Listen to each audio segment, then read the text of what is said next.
Buongiorno a tutti e buon inizio settimana. Oggi è lunedì 28 settembre e in studio ci sono io, Martina Reolon, per il consueto appuntamento con la rassegna stampa di Radio Piave curata dai giornalisti dell'Amico del Popolo. Come ogni mattina andiamo a dare uno sguardo alle principali notizie pubblicate sui quotidiani locali. Partiamo oggi dal Corriere delle Alpi che dedica la copertina, la pagina di apertura all'incubo Covid.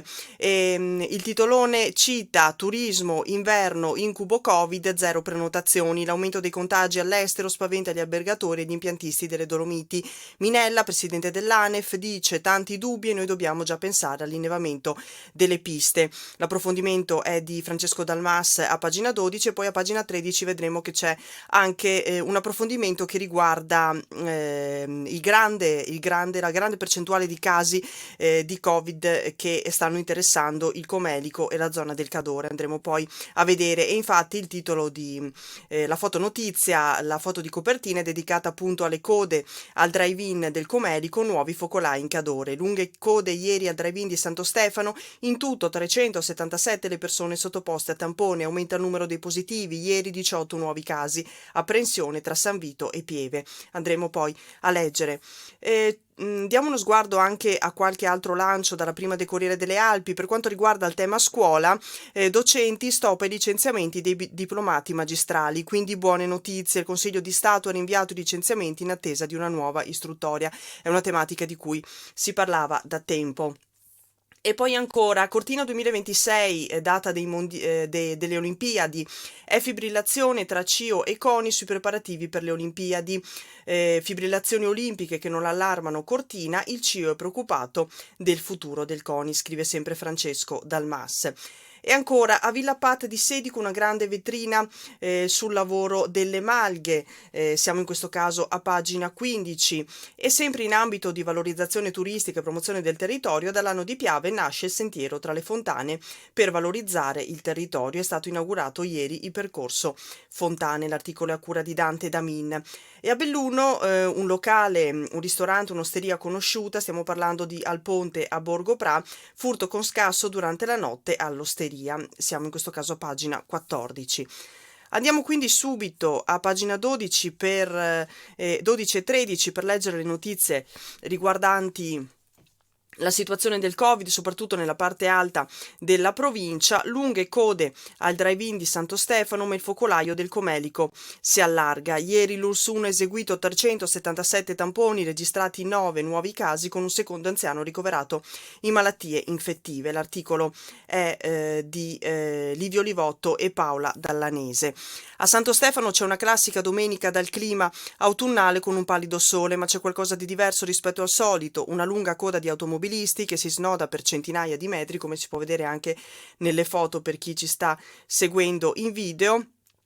A partire dai magazzini comunali e dal polo scolastico lungo via Papa Luciani. Arriva fino al capolina degli autobus col suo grande parcheggio dove sono posizionati 2 gazebo allestiti dall'ULSS 1 Dolomiti con tanto di personale sanitario per i tamponi drive-in destinati agli abitanti di San Pietro e Santo Stefano. È così fin dalle 9 di questa mattina, dice Tiziano del gruppo ANA di Santo Stefano di Cadore, che vigila sul corretto andamento delle operazioni. Il fatto è che il Comelico ha accolto l'invito dell'ULSS con grandissimo favore e disponibilità, presenti non solo le classi di età chiamate in modo specifico. Per San Pietro erano le persone nate dal 1950 al 1954, quindi persone dai 66 ai 70 anni. Per Santo Stefano le persone nate nel 1972 e nel 1973. Ma oltre a queste classi di età chiamate in modo specifico c'erano anche tantissimi che volontariamente hanno portato bambini dell'asilo, delle scuole elementari a fare il tampone. E per quanto riguarda i numeri del contagio, al momento si registrano 41 positivi in Comelico, 22 a San Pietro e 19 a Santo Stefano. 9 i nuovi casi, tra cui un anziano che è stato ricoverato a malattie infettive a Belluno. Salgono così a 2 i ricoverati del Comelico, entrambi con patologie pregresse, ma sulla montagna bellunese sono presenti anche 3 mini focolai. A Comelico Superiore, dove si contano 10 positivi, e a San Vito e Pieve di Cadore con 5 contagi ciascuno. Complessivamente in questi 5 comuni sono in quarantena 143. In questi 5 comuni, scusate, sono in quarantena 143 persone, solo in 5 comuni. Il team tamponi del Dipartimento di Prevenzione sul posto con unità mobile ha eseguito ieri 377 test, 93 a bambini, registrando complessivamente una buona adesione. La risposta c'è stata, il commento dei sindaci Manuel Casanova Consier di San Pietro e Oscar Meneghetti di Santo Stefano. Oltre alle classi di età indicate dall'ULS, leggevamo anche prima, anche altri soggetti si sono presentati su base volontaria. L'ULS 1 dice anche, in particolare il Dipartimento di Prevenzione, un cluster impegnativo, lo dicono i numeri, stiamo parlando appunto del focolaio del Comelico, che secondo il direttore del Dipartimento di Prevenzione dell'ULS Dolomiti, Sandro Cinquetti, è un focolaio molto impegnativo perché i numeri aumentano insieme alla sua estensione. Per il dirigente ULS l'elemento negativo è la crescita dei casi, anche se questa è in parte legata alla determinazione con la quale cerchiamo i contatti dei singoli casi di positività. Il direttore della prevenzione ipotizza che il cluster comelicense sia nato da 2-3 persone positive tra i 40 e i 50 anni. La loro vita sociale è molto intensa, legata a luoghi e attività aggregative come lo sport, la bici, le gite in montagna e gli incontri al bar hanno contribuito a questa diffusione. Si tratta di una circolazione virale vivace. Per fermarla è necessario isolare i positivi e mettere in quarantena i contatti stretti. Importante, prosegue Cinguetti, sarà l'esito dei tamponi eseguiti ieri sulla popolazione che rientra in quelle classi di età più vicine ai positivi.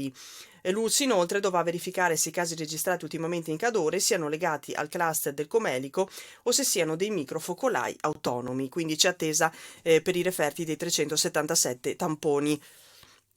In un altro articolo nel taglio basso di pagina di Paola Dalanese si parla ancora della diffusione del virus, 18 nuovi contagiati, c'è anche una bambina di San Vito, si tratta dell'alunna della scuola elementare, non si ferma il contagio che sta colpendo soprattutto la parte alta del Bellunese e la bambina, come da protocollo, è stata isolata, mentre 22 compagni di classe, i 2 docenti e un operatore scolastico sono stati messi in quarantena, chiusa la classe, ma non è la sola positività registrata a San Vito, dove negli ultimi giorni si sono verificati altri 4 casi Covid. E intanto nelle ultime 24 ore sono ben 18 i positivi registrati in provincia, oltre ai 10 soggetti legati al cluster del Comelico sono stati isolati 2 soggetti in quanto contatti relativi al focolaio familiare e lavorativo già noto che ha interessato una struttura alberghiera ora chiusa. E torniamo indietro a pagina 12 e parliamo ancora di Covid a questo proposito in riferimento alla stagione dello sci. Il Covid spaventa il circo bianco, proche, prenotazioni e tante incognite. Minella sostiene l'innevamento artificiale ci costa 5 milioni di euro, chi ci risarcirà in caso di chiusura per pandemia, l'articolo è di Francesco dal MAS. La neve, seppur con una prima spruzzata, ha accelerato la conclusione della stagione estiva, così gli operatori pensano già a quella invernale. Una premessa, il Circo Bianco con il suo indotto sulle Dolomiti produce un fatturato di 2,8 miliardi di euro. Se dovesse accadere una brusca interruzione come quella dell'8 marzo scorso sarebbero dolori. Al sistema alberghiero stanno arrivando richieste di informazioni ma non prenotazioni, ammette Walter De Cassan, presidente di Federalberghi. Ci allarma la non risposta dall'estero, dove cresce la paura dei contagi e delle conseguenze per chi dovesse espatriare.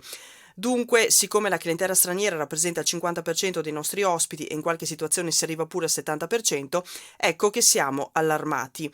Gli impiantisti anche si preoccupano e hanno ancora più preoccupazioni perché sono proprio loro che debbono garantire la massima sicurezza, facendo capire in giro per l'Europa che sulle Dolomiti si scia nelle migliori condizioni sanitarie possibili. I conti sono presto fatti, seppur brutalmente, dice Renzo Minella, presidente dell'associazione ANEF. Se il fatturato complessivo è di 2,8 miliardi tra le Dolomiti bellunesi, trentine e altoatesine, nella malaugurata ipotesi che gli stranieri arrivino in una percentuale del 10% anziché del 50%, come è avvenuto quest'estate, chi ci risarcirà, quindi le preoccupazioni sono comprensibilmente davvero tante. E andiamo avanti e leggiamo la notizia che riguarda le Olimpiadi e il titolo a pagina 17 del Corriere delle Alpi dice scintille tra il CIO e il ministro. Il presidente Bach preoccupato per la riforma italiana, domani primo incontro della commissione Milano-Cortina 2026. Fibrillazioni olimpiche che però non allarmano Cortina. Siamo molto preoccupati sulla non funzionalità del CONI che non è conforme alla Carta Olimpica.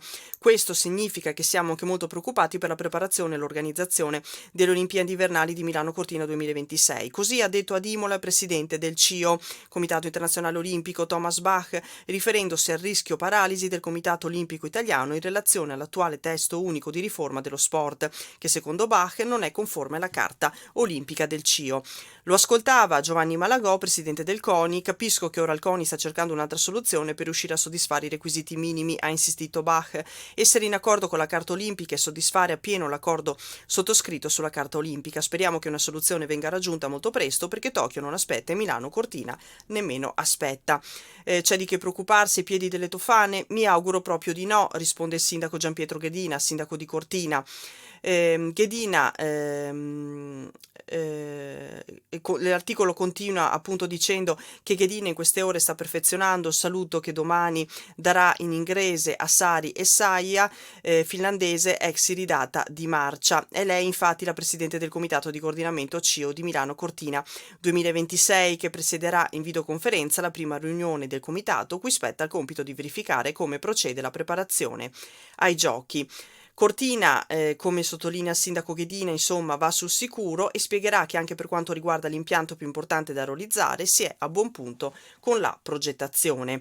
I giochi sono al sicuro, tranquillizza l'onorevole Roger De Menec, relatore in Parlamento sulla legge olimpica. C'è una riforma in campo e come tutti i cambiamenti crea dibattito. È evidente che va garantita l'autonomia del CONI e delle federazioni anche per quanto riguarda la capacità di investimento. L'articolo è di Francesco Dalmas. E sempre in questa pagina, nel taglio basso, c'è un articolo che riguarda l'anniversario a 42 anni dalla morte di Papa Luciani.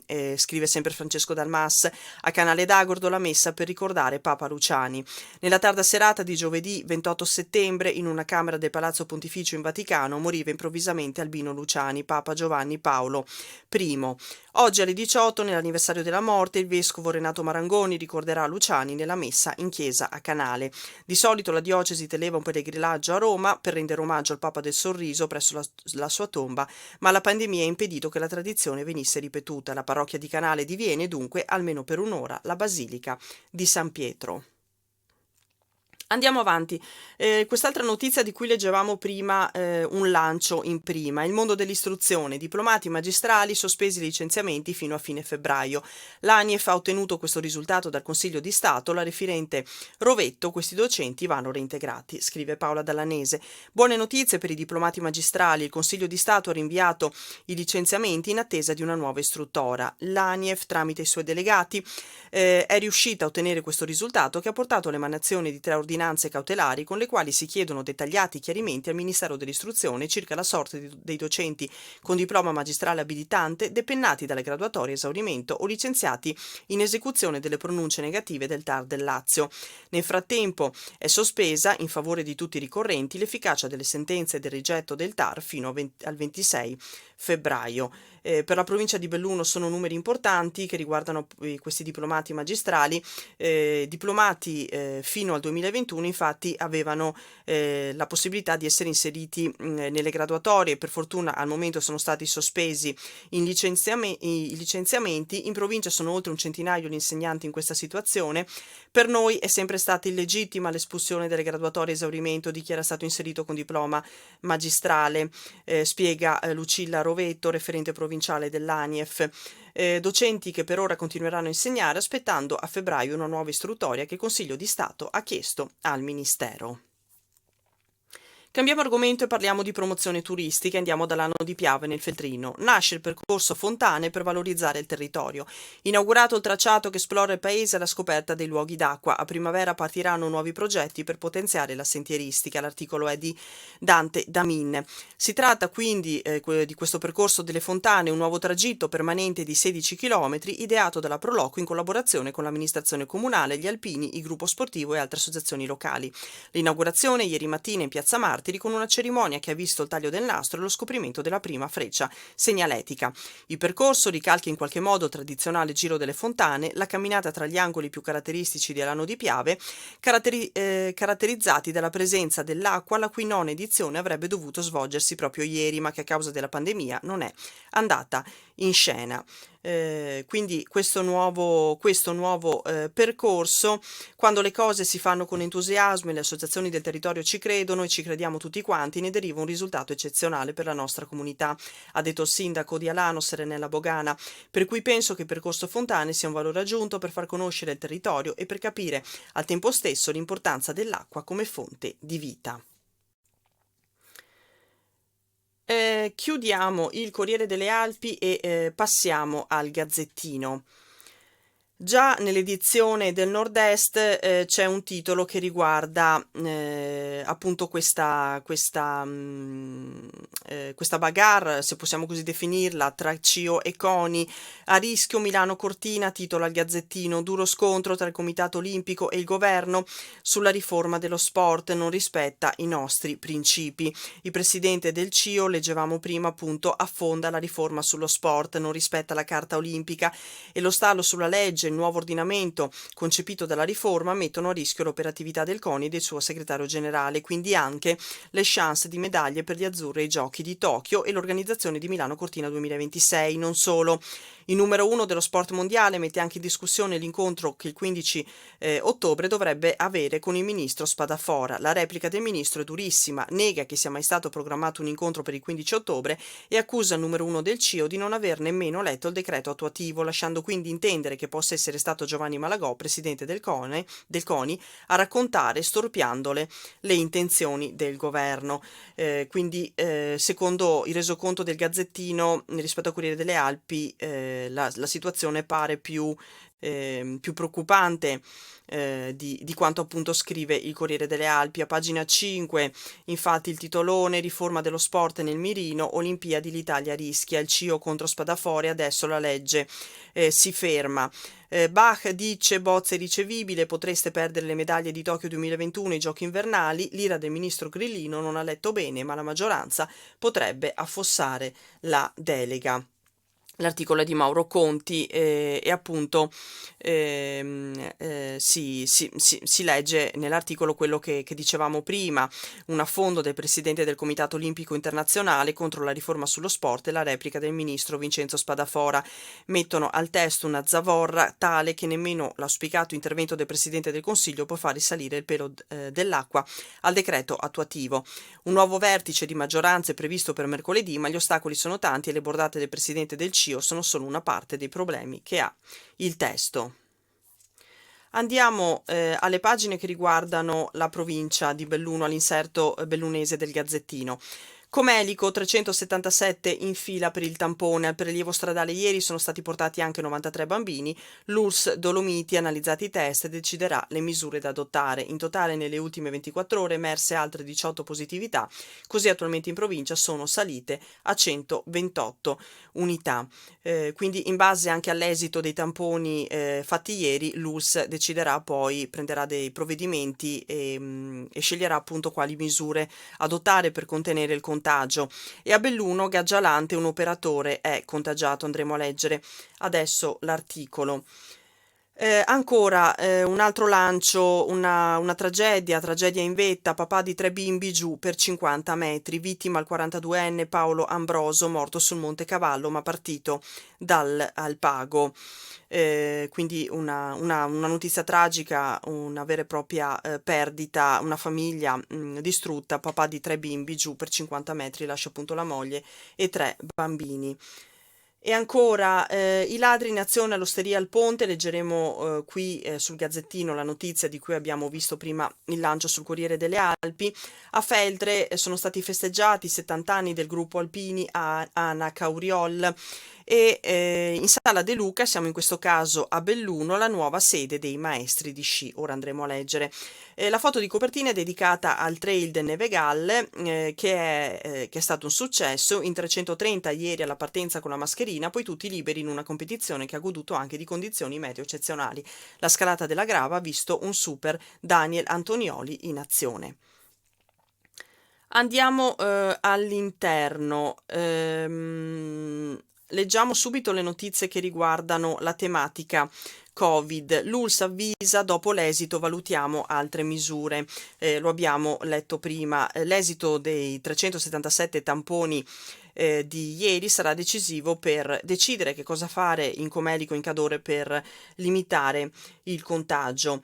L'ULSS appunto farà sapere non appena avrà i risultati le misure che verranno adottate. E c'è un operatore positivo alla Gaggialante, ma non sospendiamo le visite, in questo caso l'articolo è di Giovanni Santin. Stiamo parlando della residenza Gaggialante che proprio questa mattina doveva riaprire ai familiari degli ospiti, ma ha comunicato un nuovo contagio. La stessa casa di riposo ha tranquillizzato i familiari, le visite oggi ci saranno regolarmente. Da un confronto avvenuto oggi pomeriggio riteniamo infatti importante garantire questa possibilità di incontro ai nostri anziani, nella consapevolezza che le misure precauzionali messe in atto per le visite siano per ora sufficienti a garantire la sicurezza e prevenire possibili trasmissioni del virus. Quindi la situazione sembra essere sotto controllo. Leggiamo la notizia riguardante la tragedia che si è verificata in Alpago. Muore in montagna papà di 3 bimbi. La tragica gita era partita da Tambre. La vittima è un uomo poco più che quarantenne, Paolo Ambroso, insegnante di musica, precipitato per 50 metri. L'uomo stava rientrando da Colindes con un amico al termine di un'escursione fino a Cima Manera. L'articolo è di Susanna Salvador. Un'escursione in montagna con l'amico di sempre si trasforma in tragedia. Un piede in fallo, l'erba bagnata e un volo di 50 metri non hanno concesso scampo a Paolo Ambroso, 41 anni, insegnante di musica di Rovigo. Ad aspettarlo a casa c'erano la moglie e 3 figli piccoli. La domenica è un regalo autunnale, sole, cielo terso e tutto quello che serve per un'escursione in montagna. E così Paolo Ambroso, insieme al suo amico Stefano Polo, 38enne originario di Rovigo, decidono di trascorrerla in montagna tra natura e silenzio. Equipaggiati di tutto punto, partono la mattina da Colindes, in comune di Tambre, e raggiungono tranquillamente il rifugio Semenza, nel versante di Belluno. Le condizioni meteo sono delle migliori e quindi bastano poche parole per decidere di proseguire l'escursione fino a raggiungere Cima Manera a 2251 metri, la vetta più alta del Monte Cavallo. Ed è proprio lungo il sentiero 918-929, durante il ritorno, poco dopo le 13:30, che accade l'imprevedibile.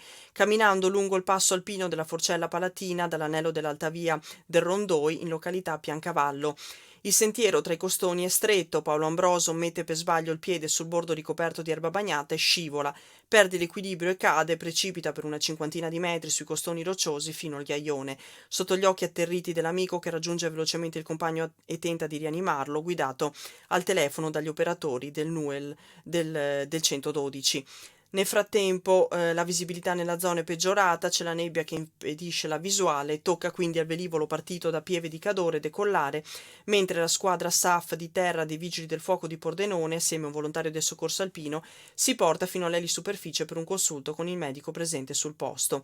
Quindi con i fuoristrada si avviano verso il Pian dei Sas fino alla seggiovia Tremol, per poi procedere a piedi. Nel frattempo l'elicottero di Pieve, con una manovra da manuale, riesce ad appoggiare un pattino in cresta e far sbarcare l'equipaggio, che raggiunge il 41enne, purtroppo ormai senza vita.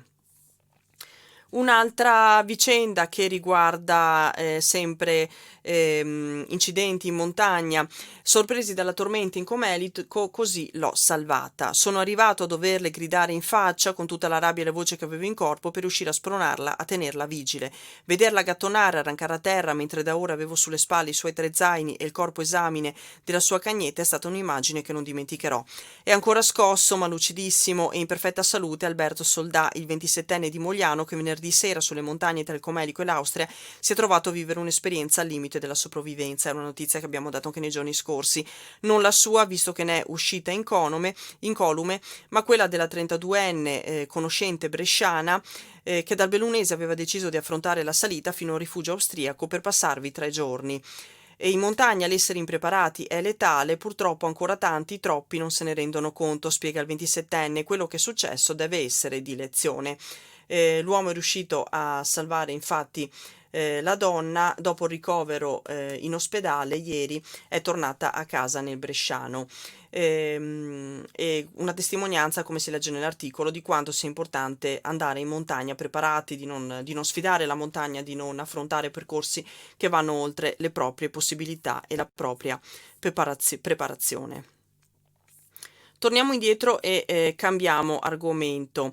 Andiamo a leggere una notizia che riguarda i maestri di sci che parlano anche del Nevegal a 2 giorni dalla notizia con cui appunto si è saputo che in inverno quest'inverno gli impianti di risalita non apriranno e che l'acquisizione degli impianti da parte del comune di Belluno avverrà in primavera. Capitali dello sci senza Nevegal, addio anche all'etichetta. I maestri di sci inaugurano la Sala De Luca e si interrogano sul futuro del colle in cui molti veneti hanno imparato a sciare. L'articolo è di Daniela De Donà. Quasi una beffa, da una parte sale De Profundis al Nevegal con la chiusura della stagione invernale all'orizzonte perché mancano gli impianti di risalita e dall'altra c'è la bella notizia portata con orgoglio dal presidente regionale dei maestri di sci Luigi Borgo. La ex Sala De Luca a Borgo Pra il 10 ottobre aprirà le sue porte come nuova sede veneta dei maestri di sci. Belluno è percepita da noi come la capitale, dice appunto Borgo, e se Verona coincide con l'opera lirica e Treviso con il Prosecco, il binomio Belluno-Nevegal significa neve, sci e scuola. E quindi c'è qualche commento in merito appunto alla situazione del Nevegal.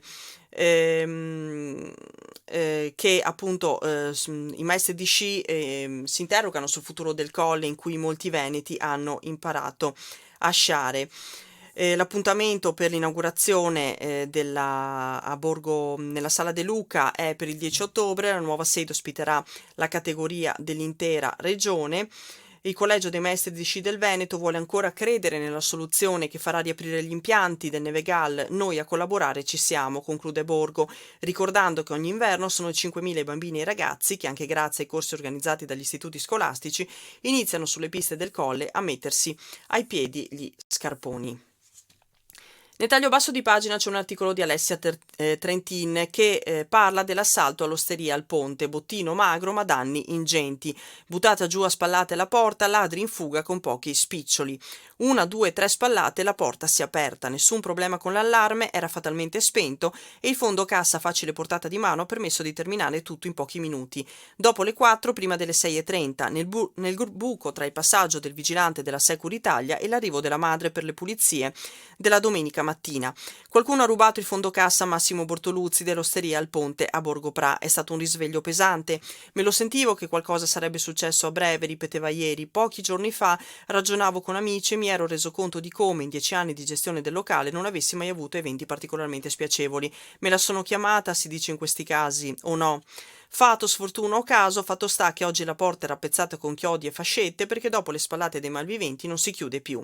Io e mia moglie Silvia abbiamo chiuso il locale alle 1:15 sabato sera, racconta, eravamo stanchi e ci siamo dimenticati di innescare l'allarme collegato a Mondial Pole. Lo inseriamo sempre, è stato davvero un caso. Alle 6:30 di ieri mattina ancora dormivo, mia madre mi ha chiamato per chiedermi se avessi lasciato la porta aperta la sera prima, mi è venuto il dubbio, ho iniziato a pensarci e alla fine sono andato a vedere. E da qui la brutta scoperta. I malviventi si sono limitati a rubare il fondo cassa, 150 euro in banconote e una cinquantina di euro in monete da 1-2 euro e da 50 centesimi.